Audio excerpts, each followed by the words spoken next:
Hi everybody, Geraldine Rose here. It's time to start production of the thank yous for the birthday cards.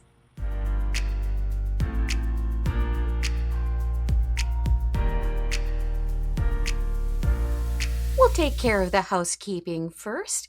These are the specials that are on at Altenew this week. If you guys want to use my affiliate links, that'd be super coolio. Thanks.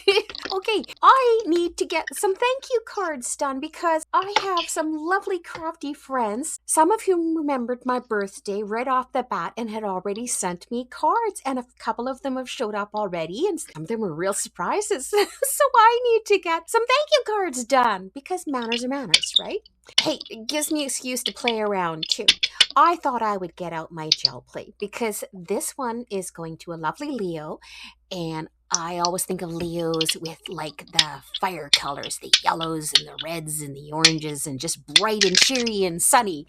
And so I brought those out with my gel plate, brayered them down, and then I put this grid stencil over top, and I brought out the oxides, covered it up again with another layer of paint, and I'm forgetting at this point that this paint is not good for pulls. It dries too quickly, and because of that, it doesn't adhere to the paper, and it just keeps getting thicker and thicker and thicker. But I haven't remembered that just yet.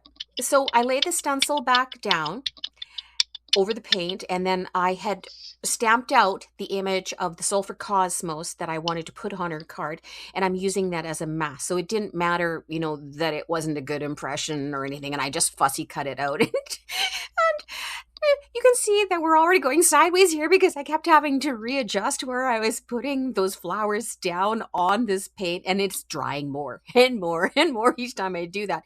And I'm just checking the first pull and going, oh, that's not coming up very good. Oh dear.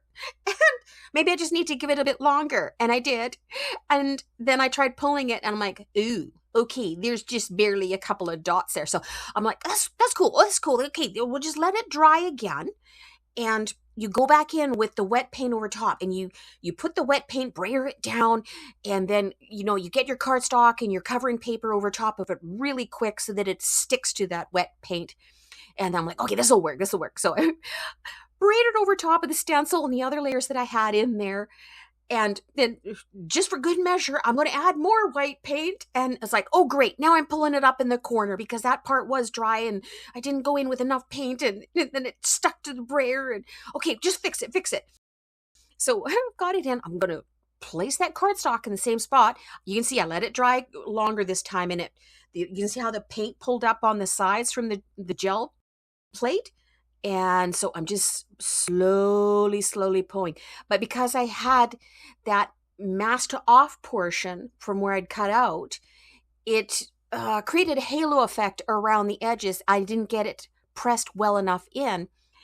And I only got the pull really around the outside of the flower. So that's okay. I can compensate. I'll go back to my usual way.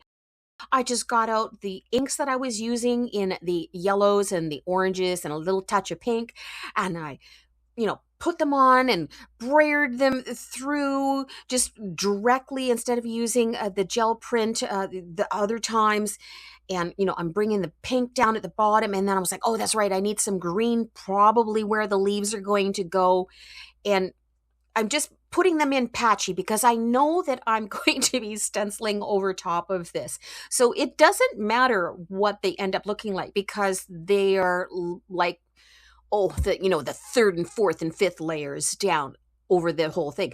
But because there is the thick paint on there, it has a good texture to it. And it's not quite like a paste, but the acrylic paint has got an opaque, thick, milky, chalky look to it with the lines in it not quite the same as gesso and not quite the same as Mod Podge, which my Mod Podge ends up being shinier.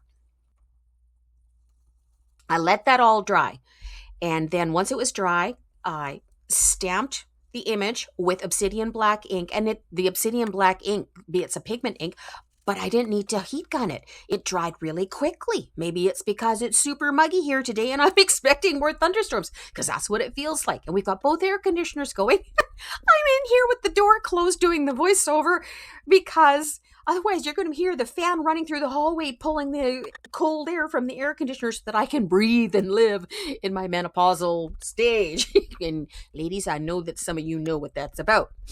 Anyway, that's why we need to get this voiceover done quickly.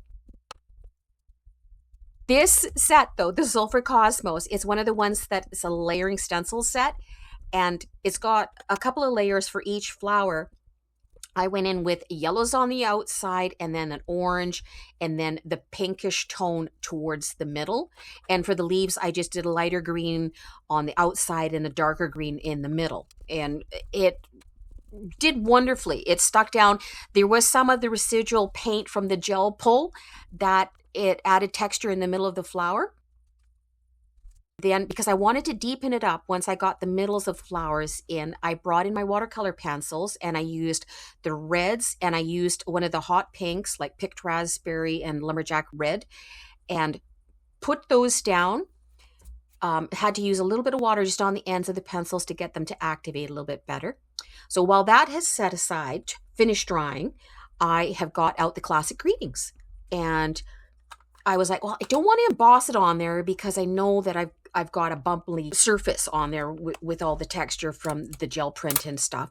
So I thought, well, okay, and I don't want one of the bigger ones that we typically use that are out of the other sentiment sets. I'm just trying to remember the names of them off the top of my head. And of course, I'm horrible with names now, unless I actually visually see them in front of me.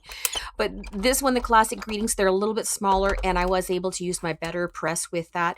I did a slight ombre with the ink, ran it through the better press twice to get a good impression on spreading that ink through. And of course, as it dried back, it spread a little bit more, and used lemon yellow cardstock underneath, and then just came in with a little bit of the maple yellow across the bottom to ombre it.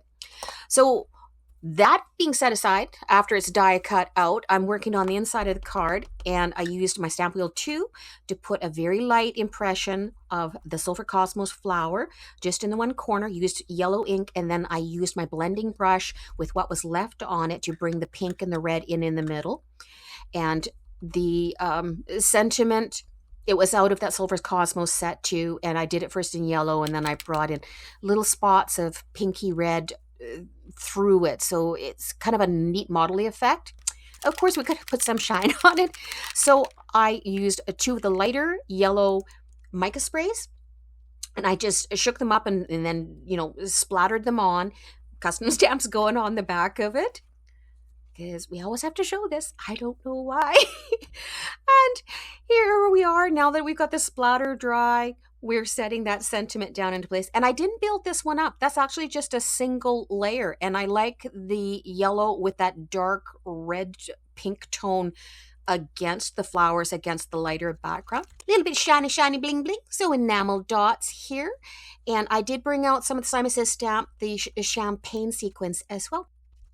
And that's the finished card.